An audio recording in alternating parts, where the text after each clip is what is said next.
International day of non violence और 21 जून को international day of yoga, इनकी पहल भारत ने ही की थी। Coalition for disaster resilience infrastructure और इंटरनेशनल सोलर अलायंस, ये भारत के ही प्रयास है। भारत ने हमेशा पूरी मानव जाति के हित के बारे में सोचा है, न कि अपने निहित स्वार्थों के बारे में। भारत की नीतियां हमेशा से इसी दर्शन से प्रेरित रही है।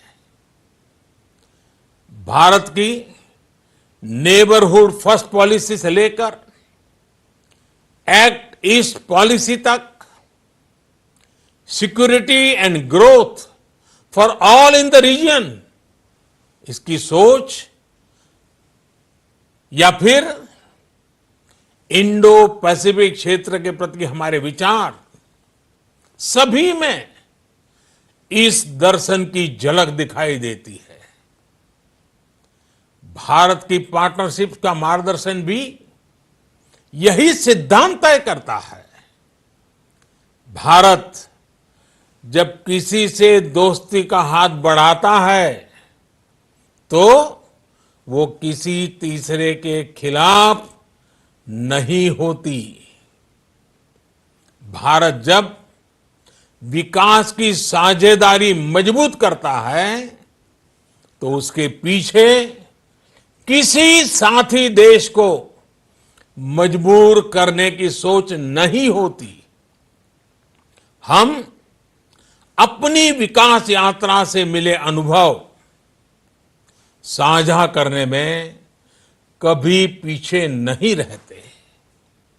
अध्यक्ष महोदय, पैंडेमिक के इस मुश्किल समय में भी भारत की फार्मा इंडस्ट्री ने 150 से अधिक देशों को जरूरी दवाइयां भेजी हैं। विश्व के सबसे बड़े वैक्सीन उत्पादक देश के तौर पर आज मैं वैश्विक समुदाय को एक और आश्वासन देना चाहता हूं।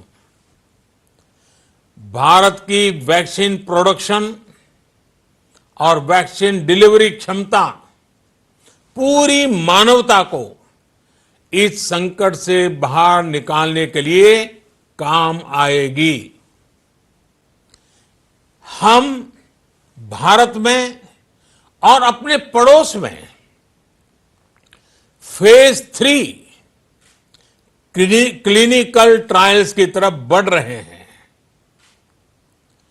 वैक्सीन की डिलीवरी के लिए कोल्ड चेन और स्टोरेज जैसी क्षमता बढ़ाने में भी भारत सभी की मदद करेगा। अध्यक्ष महोदय, अगले वर्ष जनवरी से भारत सुरक्षा परिषद के अस्थायी सदस्य के तौर पर भी अपना दायित्व निभाएगा। दुनिया के अनेक देशों ने भारत पर जो विश्वास जताया है, मैं उसके लिए सभी साथी देशों का आभार प्रकट करता हूं। विश्व के सबसे बड़े लोकतंत्र होने की प्रतिष्ठा और इसके अनुभव को हम विश्व हित के लिए उपयोग करेंगे। हमारा मार्ग जन कल्याण से जग कल्याण का है। भारत की आवाज हमेशा शांति, सुरक्षा और समृद्धि के लिए उठेगी। भारत की आवाज मानवता, मानव जाति और मानवीय मूल्यों के दुश्मन आतंकवाद, अवैध हथियारों की तस्करी, ड्रग्स, मनी लॉन्ड्रिंग के खिलाफ उठेगी। भारत की सांस्कृतिक धरोहर, संस्कार, हजारों वर्षों के अनुभव हमेशा विकासशील देशों को ताकत देंगे। भारत के अनुभव, भारत की उतार चढ़ाव से भरी विकास यात्रा विश्व कल्याण के मार्ग को मजबूत करेगी। अध्यक्ष महोदय, बीते कुछ वर्षों में रिफॉर्म, परफॉर्म, ट्रांसफॉर्म इस मंत्र के साथ भारत ने करोड़ों भारतीयों के जीवन में बड़े बदलाव लाने का काम किया है। यह अनुभव विश्व के बहुत से देशों के लिए उतने ही उपयोगी हैं जितने हमारे लिए। सिर्फ 4-5 साल में 400 मिलियन से ज्यादा लोगों को बैंकिंग सिस्टम से जोड़ना आसान नहीं था, लेकिन भारत ने ये करके दिखाया।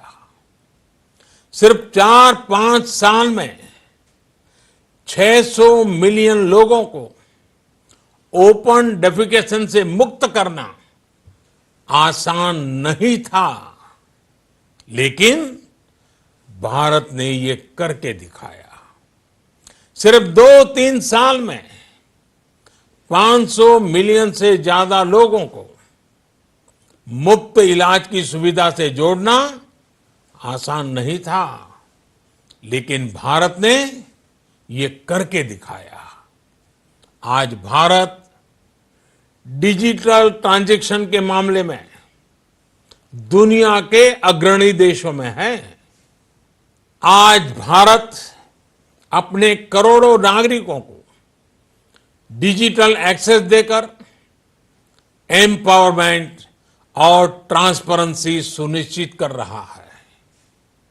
आज भारत वर्ष 2025 तक अपने प्रत्येक नागरिक को टीबी से मुक्त करने के लिए बहुत बड़ा अभियान चला रहा है।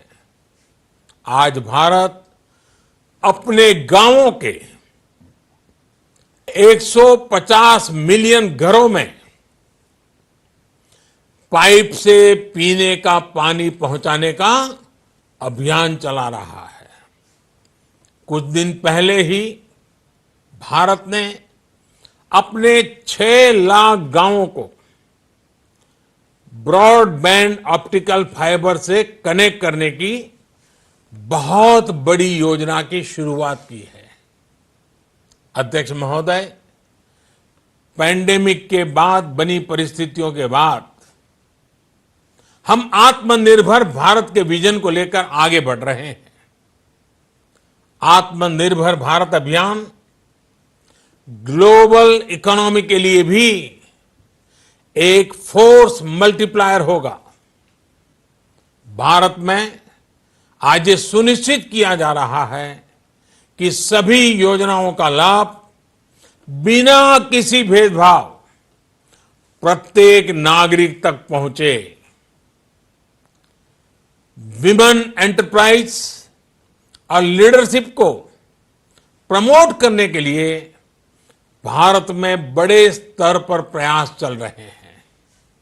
आज दुनिया की सबसे बड़ी माइक्रो फाइनेंसिंग स्कीम्स का सबसे ज्यादा लाभ भारत की महिलाएं ही उठा रही हैं। भारत दुनिया के उन देशों में से एक है जहां महिलाओं को 26 वीक्स की पेड मैटरनिटी लीव दी जा रही है। भारत में ट्रांसजेंडर्स के अधिकारों को सुरक्षा देने के लिए भी कानूनी सुधार दिए गए हैं। अध्यक्ष महोदय, भारत विश्व से सीखते हुए, विश्व को अपने अनुभव बांटते हुए आगे बढ़ना चाहता है। मुझे विश्वास है कि अपने 75वें वर्ष में संयुक्त राष्ट्र